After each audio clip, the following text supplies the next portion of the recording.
Job లేక ఇబ్బంది పడుతున్నారా? అయితే మెడికల్ కోడింగ్ మీకు మంచి ఆప్షన్. వెంటనే కాల్ చేసి కోర్సులో జాయిన్ అవ్వండి. Welcome to our channel. ఈ రోజు మనతో పాటు రమగారు ఉన్నారు. నమస్తే రమగారు. నమస్తే జయ. రమగారు, తెలివితేటలు ఎవరి సొంతం కాదు, ఒకరిని మించి ఇంకొకరికి తెలివితేటలు. దీనికి సంబంధించి చాలా స్టోరీస్ చెప్పుకున్నాం మనం. దీనికి సంబంధించి ఏదైనా ఒక సరదా కథ, చందమామ కథ చెప్తాం. తెలివి ఒకటి సొత్తు కాదు. మనం దానికి చాలా సింపుల్ సామెత చెప్తుంటాం. తాడిని దన్నేవాడు ఉంటే వాడు తలని దన్నేవాడు ఇంకొకడు ఉంటాడు. ఆ పైకి వెళ్ళేవాడు కనపడతాడు తర్వాత, అంతే కదా. ఇప్పుడు నువ్వు ఒక తెలివితోటి అవతల వాడిని బంధించాలని ప్రయత్నిస్తే అవతల వాడు ఇంకో తెలివితోటి, ఇంకొక మంచి సామెత ఉంది, ఎప్పుడైనా చెప్పానో లేదు, శతకోటి దరిద్రాలకి అనంత కోటి ఉపాయాలు. ప్రతి ఇబ్బందికి ఖచ్చితంగా సొల్యూషన్ ఉంటుంది. నీకు తెలియదు, నీ చుట్టుపక్కల తెలియదు, ఎవరికో తెలుస్తుంది దానికి ఆన్సర్, దానికి సమాధానం దొరికేస్తుంది గ్యారంటీగా. సమాధానం లేని సమస్యలు లేవన్నమాట ప్రపంచంలో. తెలివిలు కూడా అంతే. అష్ట తెలివిలు ఉన్నవాడికి ఇంకొక 18 తెలివితేటలు ఉన్నవాడు ఒకడికి దొరుకుతాడు. ఈ చందమామ కథ, ఒక ఊళ్ళో ఓ వీరయ్య అని ఒక చిన్న రైతు కూలి ఉండేవాడు. ఒక 1/2 ఎకరం పొలం ఉంది, కానీ ఏదో అప్పుల్లో జప్తు అయిపోయింది. అతను ఎలాగైనా కొంచెం పొలం కొనుక్కోవాలి. దాంతో భార్య ఏమందంటే, సమీపంలో ఏదో పట్టణాలు అవి ఉన్నాయి, ఎవరైనా ఇంట్లో పనికి కమతం కుదురుకో, ఊళ్ళో ఏదో కూలీ నాలుగు చేసుకుని నేను పిల్లలు ఉంటానులే, వాకిట్లో దొడ్లో ఏదో కూరగాయల మొక్కలు పెట్టుకుని మా గదికి మేము గడుపుకుంటాము, నువ్వు వెళ్ళి కాస్త డబ్బులు సంపాదించుకొచ్చి ఇక్కడ పొలం కొనుక్కుంటే, పొలం ఉంటే ఇంకో కొంచెం సేఫ్గా ఉంటుందని భార్య అతన్ని పంపించింది.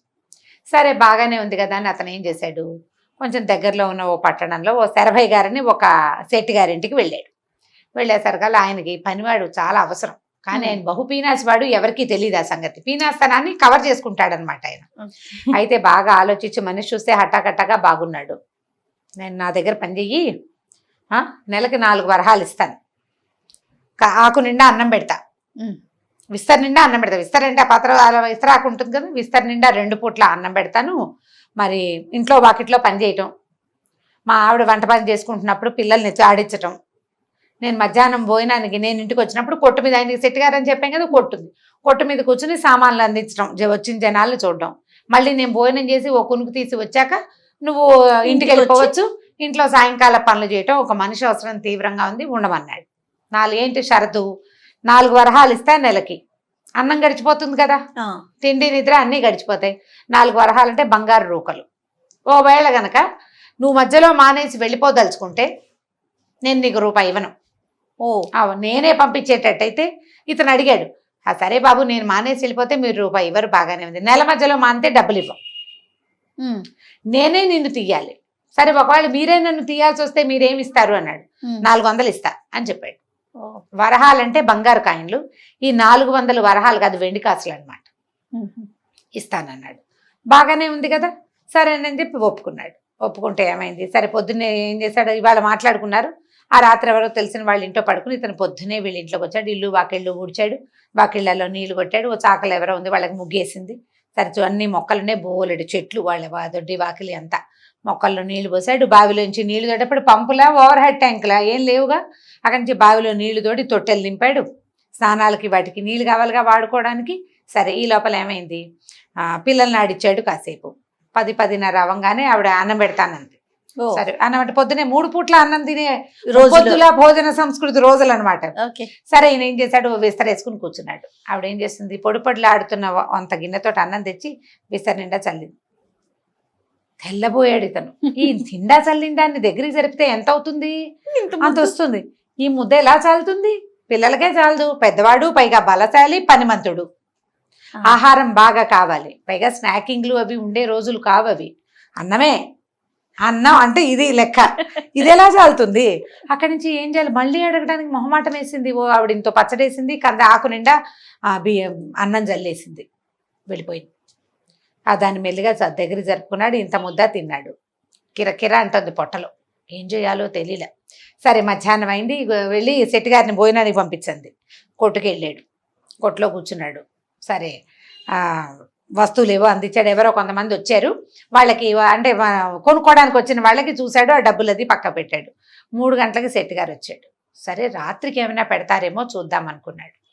సరే, చీకటి పడ్డాక విస్తర వేసుకుంటే మళ్ళీ ఆవిడ విస్తరలో పొడిలాడుతున్న అన్నం చల్లేసి వెళ్ళిపోయింది. అది కూడా జరిపితే ఇంత వచ్చింది. ఒక రోజంతా పొద్దునింత సాయంత్రం ఇంత తింటే ఒక మనిషి ఉండగలడా? ఆకలికి శోష వచ్చేస్తోంది. మర్నాడు పొద్దున ఏమన్నాడు, శెట్టి గారి పొద్దునే కనపడ్డప్పుడు ఆయన చెప్పాడు, వేరే చెప్పాడు, బాబు అన్నం సరిపోవట్లేదండి, మరి ఇంత అన్నం నాకు ఎట్లా చాలుతుంది. అదేమిటి, అదేగా షరతు, విస్తర్ నిండా అన్నం పెడతా ఉన్నాం, విస్తర్ నిండిందా లేదా, పని చేస్తే చేయలేతే మానేసేయి, నీ అంతటి నువ్వు మానేస్తే పావులా ఇవ్వని అన్నాడు. ఒకరోజు పని చేశాడు, అసలు ఇక్కడి నుంచి ఎలా వెళ్ళాలో అతనికి అర్థం కాల. సరే ఏమనుకున్నాడంటే వీళ్ళ సంగతి చూద్దామని ఆ పూటకు ఊరుకున్నాడు. మధ్యాహ్నం కొట్టుకెళ్ళాడు కదా, కొట్లో కూర్చున్నాడు. కొట్లో కూర్చున్నప్పుడు ఏం చేశాడు, ఆ సెట్ గారు ఈ వస్తువు 10 రూపాయలు, ఈ వస్తువు 8 రూపాయలు అలా రేట్లు చెప్పాడు. ఎక్కువ రేటుకి తక్కువ రేటుకి ఎక్కువ వస్తువులు ఇచ్చేసాడు వాళ్ళకి. ఆ కొట్లో బెల్ల ముక్కలు, ఖర్జూర పళ్ళు అవి ఇవి కనపడితే కాసిన పళ్ళు తినేసాడు. మరి ఏం చేస్తాడు, నువ్వు దొంగతనాన్ని ప్రోత్సహించినట్టే అయింది.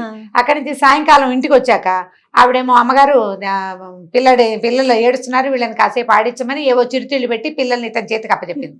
ఇతను ఏం చేశాడు, ఆ పిల్లల చేతిలో చిరుతిళ్ళు లాక్కుని నోట్లో వేసుకుని ఓ పిల్లని కొద్దిగా గిల్లి వదిలేశాడు. గట్టిగా గిల్లలేదు. ఆ పిల్ల గబగబా నడుస్తూ వెళ్ళి డామని కింద పడింది. పిల్ల ఏడుస్తుంది. పిల్లలు ఏడుస్తున్నారండి, నా మాట వింటలేదు అన్నాడు. ఆవిడేమో కాసేపు ఆడించు, నాకు పని ఉంది అంటుంది. పిల్లాడు ఏడుస్తుంటే నేనేం చేస్తానండి, అంత ఏడుస్తుంటే నా వల్ల కాదండి నేను చేయటం, ఆడుకుంటుంటే ఆడించగలను కానీ అన్నాడు. ఆవిడికి పని అవ్వటం లేదు. సరే ఏం చేశాడు, రాత్రికి మధ్యాహ్నానికి ఏం మాట్లాడలేం, రాత్రికి 5 విస్తళ్ళు కలిపి పెద్ద విస్తరి,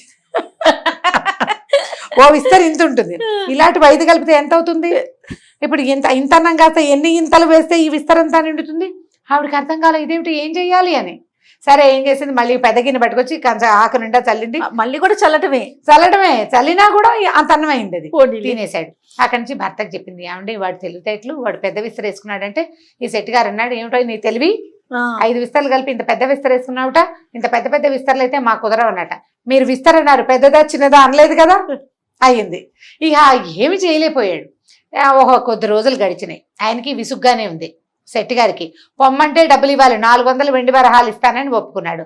అక్కడి నుంచి దొడ్లో వాకిట్లో బోలెడని మొక్కలు ఉన్నాయి కదా, ఏం చేసేవాడు, మొక్కల్లో ఒక 4 బొక్కెలు తోడి తలా ఒక గ్లాసు మొక్కల్లో నీళ్ళు పోసాడు. నీళ్లు పోయాలి, మొక్కలు మామూలుగా అన్ని మొక్కలు తడవాలంటే వాడు 100 చేదలు తోడితే కానీ నిండవు. 4 చేదలు తోడడం, గ్లాస్ ఎత్తిపోయటం.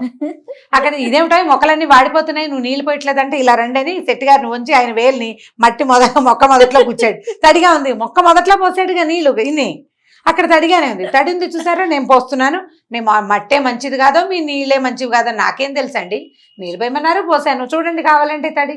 ఇప్పుడు ఏం చెయ్యాలి, గట్టిగా పోట్లాడితే చుట్టుపక్కల వాళ్ళు చేరతారు, డబ్బులు ఇవ్వాలి, వెళ్ళిపోతే డబ్బులు ఇవ్వాలి 400. దాంతో సరిగా ఎలాగోలా భరించారు. ఇంతలో ఏమైంది, సెట్ గారి అత్తవారి ఊరి నుంచి ఓ ఉత్తరం వచ్చింది.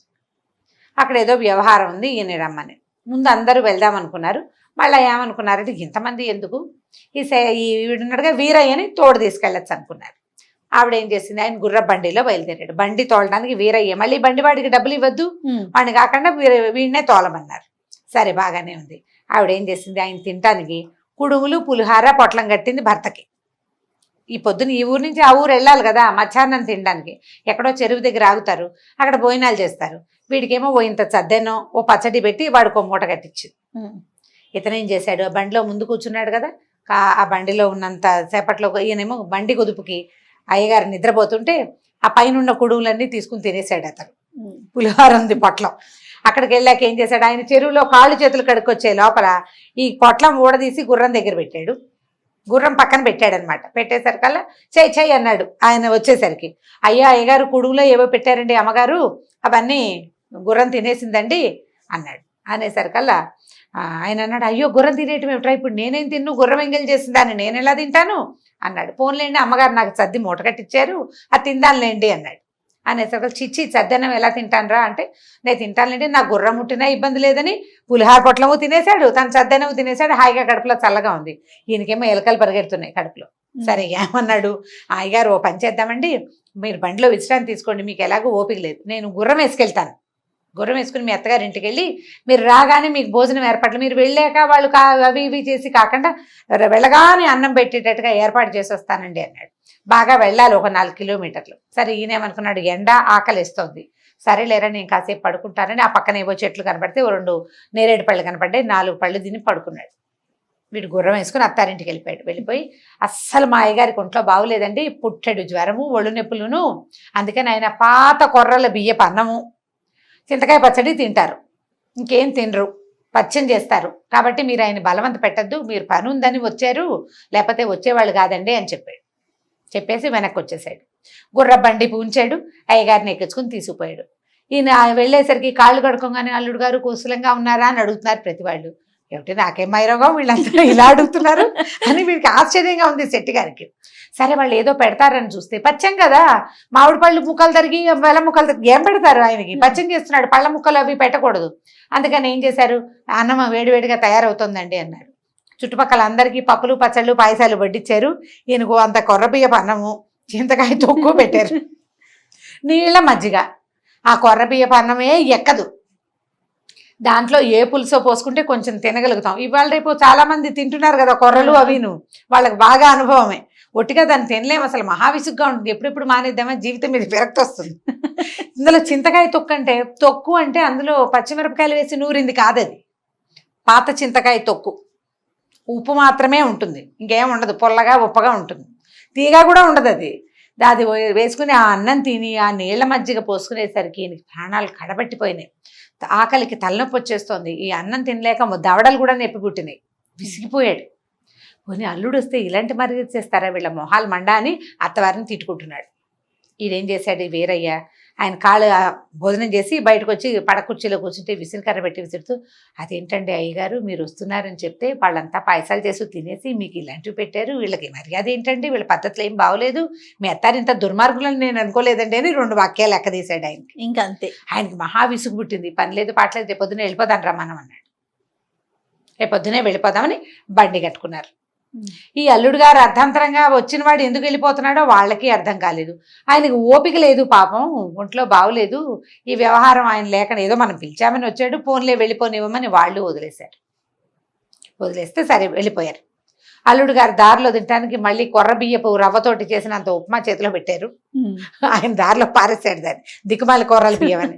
సరే ఈ చెరువు దాకా వచ్చాక, అయ్యగారు మీకు అసలు ఓపిక లేదు, మీరు పడుకోండి, కాసేపు రెస్ట్ తీసుకుంటే గుర్రపు ఒళ్ళు కదిలిపోతుంది, గుర్రబండి మీద నడువులు నొప్పులు పుడతాయి, మీకు అసలే నిన్న ఆహారం లేదు, మీరు పడుకోండి, నేను ఇంటికి వెళ్ళి అమ్మగారికి మీకు భోజనం అది ఏర్పాటు చేయించి నేను వెంటనే వచ్చేస్తాగా అని బండి గుర్రం అమ్మగారి ఇంటికి వెళ్ళాడు. ఇప్పుడు శెట్టి గారు సొంత ఇంటికి వెళ్ళిపోయి ఏం చెప్పాడంటే, అయ్యో అమ్మగారు ఏం చేయనండి, మీ అమ్మగారు ఊరి దారిలో అయ్యగారికి దయ్యం పట్టింది, ఏదో గాలి వచ్చేసిందండి, అక్కడ ఏం తినలేదు, పాత కొర్ర బియ్యపు అన్నం తినొచ్చారు, ఏమీ తినలేదండి, మంచి ఆకలి మీద ఉన్నారు, రాగానే చీపురు తిరగేసి చితకొట్టేయండి ఆయన్ని, దయ్యం పోతుంది. దయ్యం పోతుంది, అప్పుడు శుభ్రంగా అన్నం తింటారు, మీ వాళ్ళ ఇంట్లో కొర్ర బియ్యపు అన్నం చింతకాయ తక్కువ వేసుకుని తిన్నారు, కావాలంటే కనుక్కోండి అని చెప్పాడు. మేఘాల మీద వెనక్కి వచ్చేసి అయ్యగారిని చూడగానే వలవల ఏడుస్తూ, అయ్యగారు ఏం చెప్పాలండి, మనం ఇలా గుమ్మం దిగామో లేదో నిన్న పొద్దున బయలుదేరాం, అమ్మగారికి భూతం ఆవేశించిందండి, ఇంట్లో సామాన్లన్నీ విసిరేస్తోందిట, పిల్లలంతా భయపడిపోతున్నారు, పక్కిళ్ళ వాళ్ళంతా పిల్లల్ని ఆడించడానికి తీసుకుపోయారు, ఆవిడ ఒక్కతే ఉంది, వెళ్ళగానే ఏం లేదు మన వాకిట్లో వీధుడిచే చీపురు వాకిలి గుమ్మం పక్కనే పెట్టొచ్చానండి, ఆ చీపురు తీసుకోండి అమ్మగారిని చితకొట్టేయండి, భూతం వదిలిపోతుంది. మనం వెళ్ళేసరికల్లా ఒంటరితనంతో భూతం పట్టింది ఆవిడకి అని చెప్పాడు. ఆయన ఇదేమిటి, నాకేమో అన్నం లేదు, ఆహారం తలకాయ నొప్పి, కడుపులో నొప్పి, కాళ్ళు నొప్పులు, అన్ని బాధలుగానే, తిండి లేకపోతే ఏమిటి అన్ని జబ్బులు వచ్చేస్తాయి, అన్నం తిన్నాక సగం జబ్బులు పోతాయి. ఈయన ఏం చేశాడు, సరే మళ్ళీ బండి ఎక్కాడు, ఇద్దరు కలిసి వెళ్ళారు.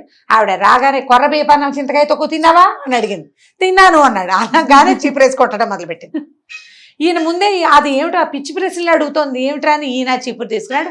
ఇద్దరు వచ్చాడు అమ్మడా కొట్టేసుకున్నారు. కొట్టేసుకునేసరి కల్లా పక్కింటి వాళ్ళ పిల్లలు లబో దీబోమని అరిచారు. చుట్టుపక్కల వాళ్ళంతా చేరారు. ఏమిటి శెట్టి గారి ఊరెళ్ళిన వాడు ఎందుకు కొడుతున్నాడు, ఇంట్లో శుభ్రంగా లక్షణంగా తిరుగుతుంది లక్ష్మీదేవల్లి, ఈవిడికేం మాయ రోగం, ఈవిడెందుకు మొగుడిని కొడుతుందో ఎవరికి అర్థం కాల. ఇద్దరిని విడదీశారు. ఆవిడ 100 ప్రశ్నలు వేశారు, ఈయన 200 ప్రశ్నలు వేసి మొత్తానికి సాధించారు. వీళ్ళకి ఏం జరిగింది అని ఇంతకీ పని మనిషి వీరయ్యే ఈ మాటలు ఎక్కించినట్టు అర్థమైంది. అందరూ వీరయ్యని పట్టుకున్నారు. ఎరా బుద్ధి లేదా, ఇంత మాట చెప్తావా, మొగుడు పిల్లలు ఒకళ్ళొకళ్ళు చింతపరికలతోటి చీపులు కట్టలతోటి కొనుక్కునేలాగా చేసావు దుర్మార్గుడా అంటే, మరి ఏం చేయనండి, వీళ్ళు విస్తర నిండా అన్నమని చల్లుతారు,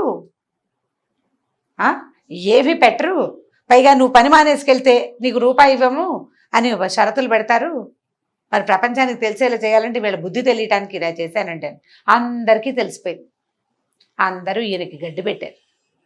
తప్పు ఈ పని చేయకూడదు, పని వాళ్ళతో ఏం చేయాలి, సాయిదా ఫాయిదాగా పోవాలి. వాడు నీకు సహాయం చేస్తాడు, నువ్వు వాడికి ఫాయిదా అయ్యేలాగా పనిచేయి.